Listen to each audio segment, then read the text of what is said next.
എല്ലാവർക്കും കേളി മീഡിയയിലേക്ക് സ്വാഗതം. അപ്പം നമ്മുടെ കൃഷ്ണഗാഥ സീരിയലിന്റെ ഒരു അടിപൊളി എപ്പിസോഡിലേക്ക് പോയാലോ? അങ്ങനെ ഹോസ്പിറ്റലിൽ നമ്മുടെ മാണിക്കുഞ്ഞ് കൃഷ്ണയും കൊണ്ട് നവീന്റെ അടുത്തേക്ക് ചെല്ലുകയാണ്. അപ്പൊ നവീന് ഭയങ്കര സന്തോഷാവുന്നു. അപ്പൊ കൃഷ്ണയാണ് നിന്ന് കരയാ.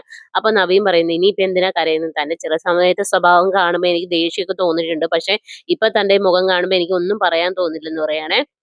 അപ്പൊ കൃഷ്ണ ചോദിക്കും, നവീൻ എന്തിനാണ് ഇങ്ങനെയൊക്കെ ചെയ്തതെന്ന് ചോദിക്കും. അപ്പൊ നവീൻ പറയും, പിന്നെ ഞാൻ എന്ത് ചെയ്യണമായിരുന്നു എന്നാ പറയുന്നതെന്ന് പറയും. അപ്പൊ പെട്ടെന്ന് മാണിക്കുഞ്ഞ് പറയും, അതെ നിങ്ങൾ സംസാരിച്ചിരിക്കും, ഞാൻ പുറത്ത് കാണുന്നു പറയേ. അങ്ങനെ മാണിക്കുഞ്ഞ് പുറത്തേക്ക് ഇറങ്ങും. പിന്നെ നവീൻ കൃഷ്ണയുടെ കൈയൊക്കെ പിടിക്കും. കൃഷ്ണ ഒരുപാട് ആശ്വസിപ്പിക്കും നവീനെ. അപ്പൊ നവീൻ പറയും, ഇനിയിപ്പോ എന്തായാലും ഒരു കാര്യം ചെയ്യാം, നമുക്ക് കളരിക്കിലേക്ക് തന്നെ പോകാമെന്ന് പറയേ. അപ്പൊ കൃഷ്ണ പറയും, അയ്യോ അത് വേണോന്ന് ചോദിക്കുക, അത് വേണമെന്ന് പറയേ. അങ്ങനെ കൃഷ്ണയും കൊണ്ട് പുറത്തേക്ക് വരും. പുറത്തേക്ക് വന്നിട്ട് മാണിക്കുഞ്ഞിനോട് പറയും, മാണിക്കുഞ്ഞ് ബില്ലൊക്കെ പോയി പെട്ടെന്ന് തന്നെ റെഡിയാക്കി, ഡോക്ടർ ഡിസ്ചാർജ് പറഞ്ഞതാണല്ലോ. പിന്നെ അതുപോലെ അച്ഛാ വീട്ടിലേക്ക് വിളിച്ച് പറഞ്ഞേര്, ഒരു സർപ്രൈസ് ഉണ്ട്, ഗാഥ എൻ്റെ കൂടെ വരുന്നുണ്ടെന്ന് പറഞ്ഞേക്കാൻ പറയും. അപ്പൊ നന്ദൻ പറയും, ഞാൻ വിളിച്ച് പറയാന്ന് പറയാം. അപ്പൊ കൃഷ്ണയ്ക്കാണെങ്കിൽ എന്ത് ചെയ്യണം എന്നറിയില്ല.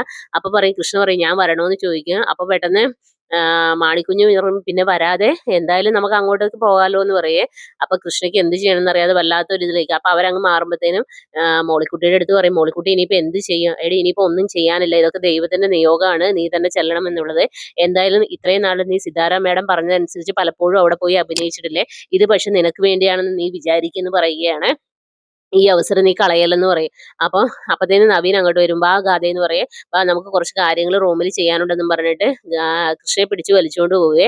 അപ്പം നമ്മുടെ മോളിക്കുട്ടി ഓൾ ദ ബെസ്റ്റ് ഒക്കെ പറഞ്ഞ് അങ്ങ് അകത്തേക്ക് പോകും. പിന്നീട് മോളിക്കുട്ടി കൃഷ്ണയുടെ അടുത്ത് പറയുന്നുണ്ട്, ഞാൻ വീട്ടിൽ അമ്മയോട് കാര്യങ്ങളൊക്കെ പറഞ്ഞോളാം, നീ അതോർത്തൊന്നും വിഷമിക്കണ്ട എന്ന് പറയേ.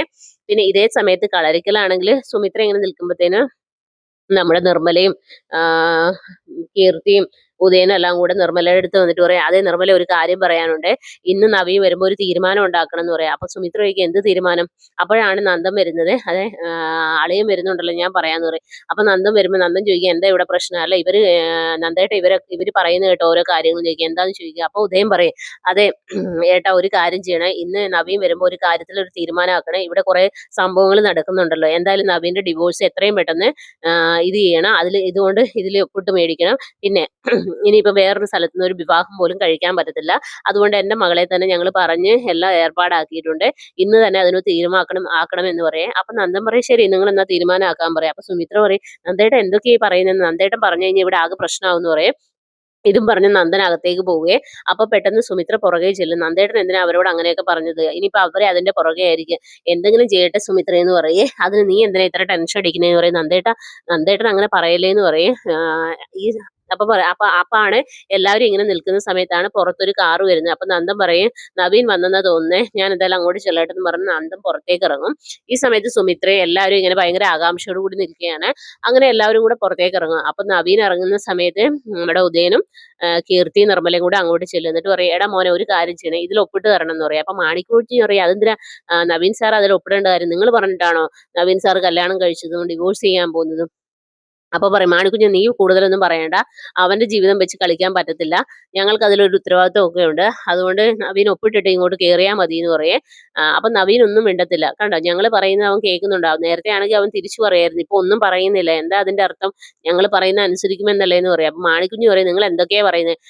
അപ്പൊ കീർത്തി പറയാനും, മാണിക്കുഞ്ഞ് കല്യാണമൊന്നും കഴിച്ചിട്ടില്ലല്ലോ, അതുകൊണ്ടല്ലേ. കല്യാണം കഴിച്ചാലും നിങ്ങൾ പറയുന്നതായിട്ട് ആരെങ്കിലും ഡിവോഴ്സ് ചെയ്യുമോ എന്ന് ചോദിക്കേ. ഈ സമയത്താണ് നമ്മുടെ കൃഷ്ണ കാറിൽ നിന്ന് ഇറങ്ങുന്നത്. ഇത് കണ്ട് നിർമ്മലയും ഉദയനും ആകെ ഞെട്ടും. സുമിത്രയാണെങ്കിൽ ഭയങ്കര ഞെട്ടല് കേട്ടോ. അങ്ങനെ സുമിത്ര ഓടിപ്പോവുക. അപ്പൊ അങ്ങനെ കൃഷ്ണ ചെന്ന് സുമിത്രയെ കെട്ടിപ്പിടിക്കുക, അമ്മയെന്ന് വിളിച്ചിട്ട്. അപ്പൊ ഭയങ്കര സന്തോഷാവുകയെ. പെട്ടെന്ന് നിർമ്മല പറയും, നിർമ്മല ഉദയനോട് പതുക്കെ പറയും, ഇത് മറ്റവള് തന്നെയാണ് എന്ന് പറയും. എന്നിട്ട് നിർമ്മല പറയും, നവീൻ വേണമെങ്കിൽ അകത്തേക്ക് കയറിക്കോ, ഇവിടെ ഒരു കാര്യത്തിൽ തീരുമാനമായിട്ട് ഇവള് മറ്റവളാണ്, ഇവളെ അങ്ങനെ അകത്തേക്ക് കയറ്റാൻ പറ്റില്ല എന്ന് പറയും. അപ്പൊ സുമിത്ര പറയും, ഇവര് പറയുന്നൊന്നും കേട്ട് ഇവിടെ നിൽക്കേണ്ട, അകത്തേക്ക് പോകാന്ന് പറയും. അങ്ങനെ അവർ അകത്തേക്ക് ചെല്ലുവേ. അപ്പൊ ഉദയനും നിർമ്മലയും പറയും, നമ്മളൊരു കാര്യം അടുത്ത് വരുമ്പോഴത്തേന് ഇവള് എവിടെന്നെങ്കിലും ആ മാണിക്കുഞ്ഞ് ഇവളെയും പൊക്കിക്കൊണ്ട് വരും, ഇനിയിപ്പോ എന്താ ചെയ്യുക? ഇനിയിപ്പോ നമ്മൾ എന്ത് ചെയ്യുന്നു പറയും. അവളെ രണ്ട് കാലും കൈയും തല്ലി ഒടിച്ചിട്ടേക്കണം പറഞ്ഞേക്കണം എന്ന് പറയും. പിന്നീട് നമ്മുടെ മുത്തശ്ശിയും നന്ദനും കൂടെ സംസാരിക്കും. മുത്തശ്ശി പറയും, കണ്ടോ നന്ദ, അവന്റെ ഓരോ ആവശ്യങ്ങളിൽ അവള് കൂടെ ഇരിക്കുന്നത്, ഇതൊക്കെ ദൈവത്തിന്റെ നിയോഗ. അവൻ വീണപ്പോൾ താങ്ങായി അവള് മാത്രമല്ലേ വന്നുള്ളൂ. അതുകൊണ്ട് കൃഷ്ണയോട് സംസാരിച്ചോ എന്ന് ചോദിക്കും. അപ്പൊ നന്ദൻ പറയും, സംസാരിച്ചു, പക്ഷെ ആ കുട്ടി അടുക്കുന്നില്ല അമ്മേ. എന്നാലും ഞാൻ നാളെ സിതാരയെ അഡ്വക്കേറ്റിന്റെ അടുത്തും കൊണ്ടുപോവുകയാണ്.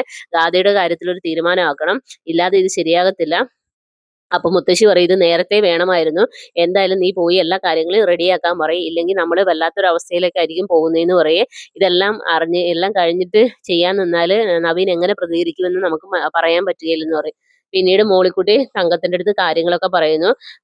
അപ്പം തങ്കം പറയുന്നു, അവൾ ഇനി അങ്ങോട്ട് പോകത്തില്ലെന്നല്ലേ പറഞ്ഞു, പിന്നെ ഇവക്ക് എന്താ പറ്റിയെന്ന് പറയും. അപ്പൊ ഗോപാലൻ പറയും, തങ്കം ഇതല്ല, ഇത് ദൈവത്തിന്റെ നിയോഗം തന്നെയാണ്. തങ്കം ഒന്ന് മൂളിയാൽ മതി, തങ്കം പറഞ്ഞ അവൾ എന്തോ അനുസരിക്കും, അവൾക്ക് വേണ്ടി തങ്കം ഇത് ചെയ്തേ പറ്റുകയുള്ളൂ എന്ന് പറയും. അപ്പൊ തങ്കം പറയും, ശരി, ഞാൻ എൻ്റെ മകൾക്ക് വേണ്ടി ഇത് ചെയ്യുക തന്നെ ചെയ്യും, പറയേണ്ടവരടുത്ത് പറയുന്നു പറയും. എൻ്റെ മകളുടെ ജീവിതം തന്നെയാണ് എനിക്ക് വലുതെന്ന് തങ്കവും തീരുമാനിക്കുകയാണ്. പിന്നീട് കാണിക്കുന്ന സിദ്ധാരയുടെ വീട്ടിലേക്ക് രാവിലെ അല്ല, അപ്പൊ സിമി സിദ്ധാർത്ഥയുടെ അടുത്ത് വന്നിട്ട് പറയും, മേഡം വലിയ അത്ഭുതമാണല്ലോ, മേഡം എത്ര പറഞ്ഞിട്ടും കൃഷ്ണ അവിടെ വന്നില്ല, പക്ഷെ ഇപ്പൊ കണ്ടില്ലേ നവീന്റെ കൂടെ അവിടെ വന്നത്. അപ്പൊ സിദ്ധാർത്ഥ പറയും, ശരിയാ, രാവിലെ സുമിത്ര വിളിച്ചപ്പോഴാ പറഞ്ഞത്, ഇതിപ്പോ എന്താ ചെയ്യുക, എന്തായാലും മേഡത്തിന് ഇപ്പൊ ഒരു ആശ്വാസം ആയില്ലേ, കുറച്ച് സമാധാനം ആയില്ലേ എന്ന് ചോദിക്കും. അപ്പോഴാണ് കോളിംഗ് ബെൽ അടിക്കുന്നത്. അങ്ങനെ സിമി പോയി നോക്കുമ്പോഴത്തേനും നന്ദനും അഡ്വക്കേറ്റ് സിദ്ധാർത്ഥ ഇല്ലേന്ന് ചോദിക്കും. ഉണ്ടെന്ന് പറയും. അങ്ങനെ അകത്തേക്ക് ചെല്ലും. അപ്പൊ ഗാഥ ഇല്ലേന്ന് ചോദിക്കും. അപ്പൊ സിദ്ധാർത്ഥ ഉടനെ പറയും, ഗാഥ അവിടെ ഇല്ലേന്ന് ചോദിക്കുക. അപ്പൊ പറയും, സിദ്ധാർത്ഥ കൂടുതലൊന്നും പറയണ്ട, അത് ഗാഥയല്ല, ഗാഥയെ പോലെ ഒരു പെൺകുട്ടി കൃഷ്ണയാണെന്ന് പറയേ, എനിക്ക് ഗാഥയോടാണ് സംസാരിക്കേണ്ടതെന്ന് പറയും. അപ്പൊ ഗാഥ ഇവിടെ ഇല്ല എന്ന് പറയും. അപ്പൊ അഡ്വക്കേറ്റ് പറയും, നിങ്ങൾ ചെയ്ത എത്ര വലിയ ക്രൂരതയാണെന്ന് അറിയോ, ഒരാളെ ആത്മാറാട്ടം നടത്തി വേറെ ആളെ കൊണ്ട് കല്യാണം കഴിക്കുക, അമ്മയും മകളും കൂടെ അകത്ത് പോകുമെന്ന് പറയേ. ഇങ്ങനെ പറഞ്ഞുകൊണ്ടാണ് എപ്പിസോഡ് അവസാനിക്കുന്നത്. അപ്പൊ നാളത്തെ എപ്പിസോഡിനായി എല്ലാവരും വെയിറ്റ് ചെയ്യുക. എന്റെ ചാനൽ ഇഷ്ടപ്പെടുവാണെങ്കിൽ സബ്സ്ക്രൈബ് ചെയ്യുക, സപ്പോർട്ട് ചെയ്യുക, നിങ്ങളുടെ വലിയ അഭിപ്രായങ്ങൾ കമന്റായി രേഖപ്പെടുത്തുക. അപ്പോൾ okay, bye bye, thank you.